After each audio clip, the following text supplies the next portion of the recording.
The night they found Ajua's clothes folded by the river, nobody in that house slept.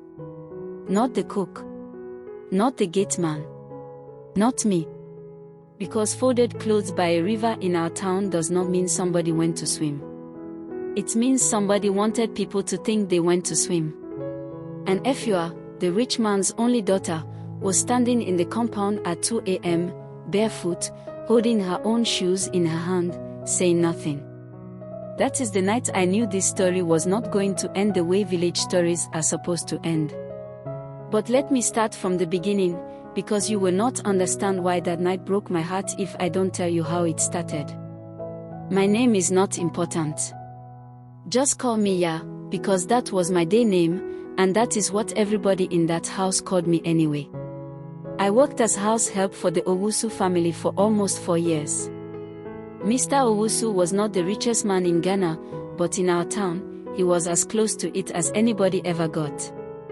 He had a cocoa business that later grew into buying and selling building materials, and by the time I came to work for him, he had 3 houses, 2 cars, and a big white house on the hill that everybody in town could see from the market square.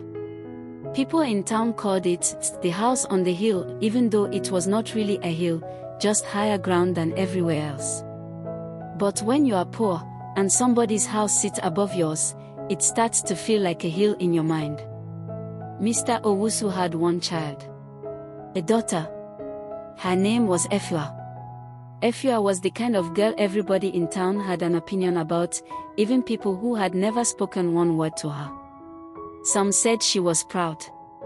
Some said she was quiet because she thought she was too good for us. Some of the older women said she would make a good wife for a big man's son one day, and they were already planning that marriage in their heads before the girl had even finished secondary school. I knew a different Efua. The one who used to sit in the kitchen with me at night when her father was traveling, asking me questions about my own life like she actually wanted to know the answers. She was not proud. She was lonely. There is a difference, but from far away, they can look the same. Efua was 22 when this story happened. I was 26. Ajua did not grow up on the hill. She grew up in Abripo, the part of town where the roads were not tarred and the gutters ran open beside the houses. Her mother sold kenki by the roadside. Her father was not around, nobody talked much about where he had gone. Ajua used to come to the big house twice a week to do laundry for extra money. That was her work. She was good at it too, she could get a stain out of white cloth that even I had given up on.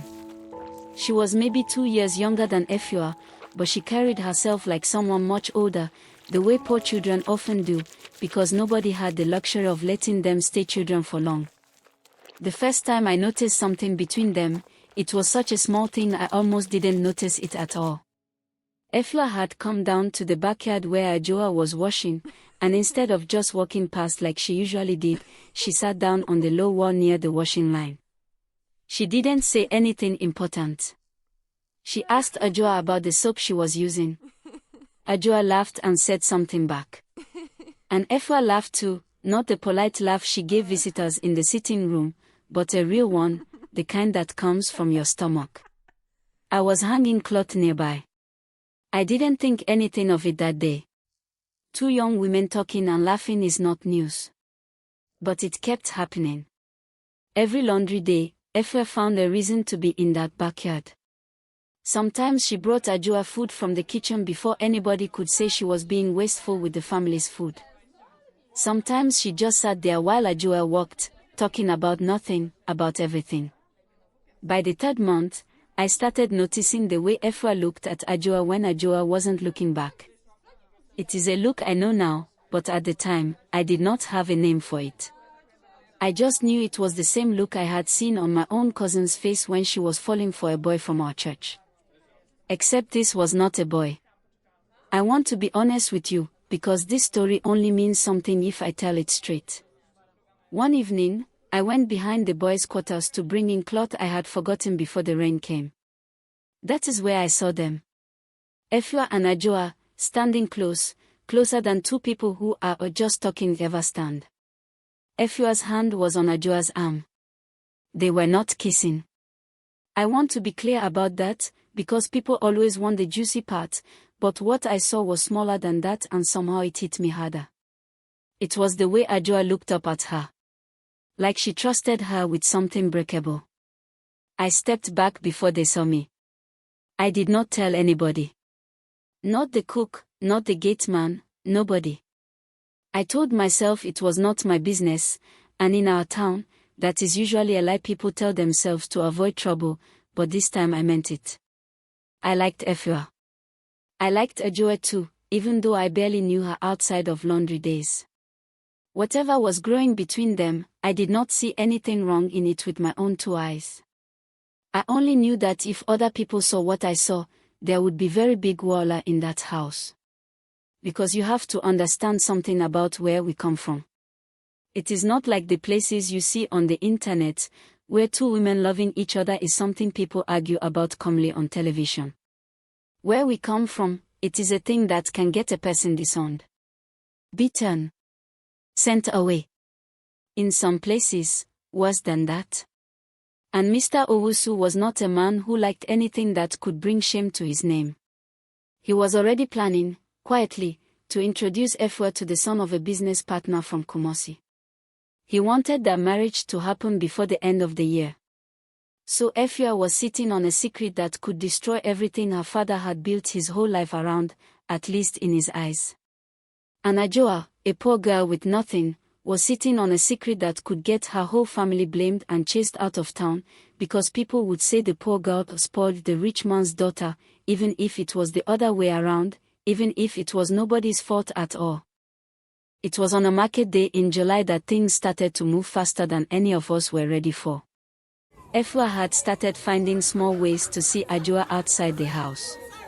She would say she was going to the market for her mother, or going to check on a friend, and instead she would walk down toward Abripo. I know this because I saw her leave more than once, dressed simple, no jewelry, trying to look like just another girl going about her day. She was not good at hiding. Rich people rarely are, because they have never had to practice. On this particular market day, I had gone myself to buy pepper and dried fish.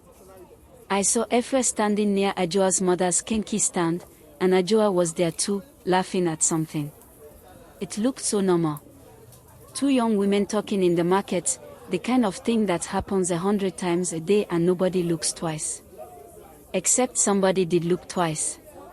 Auntie Comfort, one of the women who sold cloth 2 stalls down from Ajua's mother, was the biggest gossip in that whole market, and everybody knew it. She saw the way Efua touched Ajua's hand when she said goodbye. It was quick. Barely 2 seconds. But Auntie Comfort had eyes trained for exactly that kind of thing, the way some people are trained to spot a fake steady note. By evening, the story had already started moving through town, the way stories do in places where everybody knows everybody. By the time it reached Mr. Owusu's ears 3 days later, it had grown arms and legs it did not have at the market. I was in the kitchen washing plates when I heard the shouting start. Mr. Owusu had called Efua into his study. I could not hear every word, but I heard enough. I heard him say the word shame more than once. I heard him say her mother, Efua's mother, had died when Efua was 12, would be turning in her grave.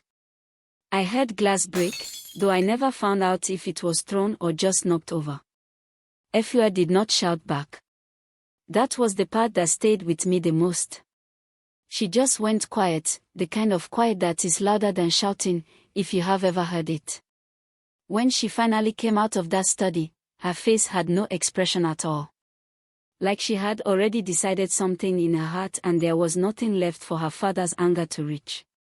That same night, Mr. Owusu sent his driver, Kwabina, down to Abripo. Not to hurt anybody, I want to be fair to the man, whatever else he did, but to warn Ajua's mother that her daughter was never to come near his house or his daughter again, and if she tried, there would be consequences for the whole family. In our town, when a rich man says, consequences, poor people take it seriously, because they have seen what those consequences can look like. Lost jobs. Landlords suddenly wanting rent paid in full. Doors that used to be open, closing. Ajoa's mother was terrified. She told Ajoa she was never to see that girl again, not because she hated the idea in her own heart, but because she was scared for her family's survival. This brings me back to where I started this story. 3 nights after Mr. Owusu sent his warning, Efua disappeared from the house for almost 4 hours in the middle of the night. I only knew because I sleep light, and I heard the side gate move. When I looked for her, I found nothing at first. Then, near dawn, one of the fishermen who set his net early found a pile of clothes folded neatly by the river that runs behind Abripo, clothes that belonged to Ajoa. Word spread fast that Ajoa had drowned herself out of shame, or that somebody had made her disappear to protect the Owusu family name. For one full day, the whole town believed the girl was dead. I was the one who saw Efua come back into the compound at 2 a.m., before anybody found those clothes, barefoot, carrying her own shoes, saying nothing. At the time I did not understand what I was looking at. It was only the next day, when the news of the drowning spread, that I understood what that folded pile of clothes really meant. It was not a drowning. It was a message. Ajoa had left her clothes by the river on purpose, knowing the story that would spread from it, knowing it would buy her time before anyone thought to look for her properly. While the whole town searched the riverbanks for a body, Ajoa was already miles away, on a bus heading toward her aunt's town near the coast, a bag on her lap with everything she owned inside it. And Efua, the girl who came back to the compound at 2 a.m. with no shoes on her feet, had walked her there. Had said goodbye to her at a bus stop in the dark, and walked all the way back home alone so that nobody would see 2 figures leaving that house that night. I only found this out much later, from Efua herself, on a night she finally trusted me enough to tell the truth. The town believed for almost a week that a girl had drowned. Ajoa's mother wept in front of everybody, not performing, that grief was real, because even she did not know the truth at first. Mr. Owusu, to his credit, paid for a search of the river, though whether that was guilt or fear of what people would say about his family, I cannot tell you for certain. It was Ajoa herself who finally sent word, through a cousin, that she was alive and safe, and that she had left on her own. She did not explain why in that first message. She simply said she needed to start somewhere new. Efua never told her father the truth. As far as I know, to this day, Mr. Owusu still believes his daughter had nothing to do with any of it, that it was simply a poor girl running from shame and rumor. He never learned that his own daughter walked her to that bus stop in the dark. Efua stayed in that house for almost a year after that night, quiet, doing what was expected of her, even letting her father start the talk of marriage to the Komosi man's son. I used to watch her at dinner some nights and wonder what was going on behind that calm face. Then one day, without much warning, she told her father she wanted to further her education abroad, something about business studies, something her father was proud enough of that he did not question it too hard. She left the country 18 months after that night by the river. I do not know everything that happened after she left, because my work with that family ended not long after, and people's lives move on in ways you cannot always follow. But I heard, through people who still had contact with that side of the family, that Efua and Ajoa found each other again, somewhere far from our town, somewhere the rules that ruled our lives here did not reach quite so hard. I cannot tell you it was a fairy tale ending, because I was not there to see it with my own eyes, the way I saw everything else in this story. I can only tell you what I heard, and what I hope, for both of their sakes, is true. I am telling you this story not because I want you to agree or disagree with anything. I am not here to argue with anybody about how people should live or who they should love. I am telling you this story because I was there, and because for a long time, I was the only person who knew the full truth of what happened that night by the river, and I think some stories are not meant to be carried alone forever. Where I come from, we grew up hearing folk tales about spirits in the river, about girls who disappear into water and come back changed, about love that cost everything.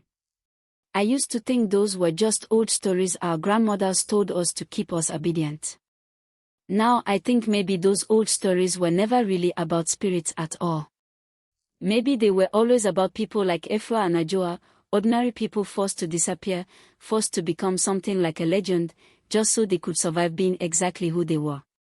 That is the story of the rich man's daughter and the poor girl from Abripo, as I saw it, with my own 2 eyes, standing in that compound at 2 a.m., watching a girl come home with no shoes on her feet and a secret too heavy for one person to carry alone.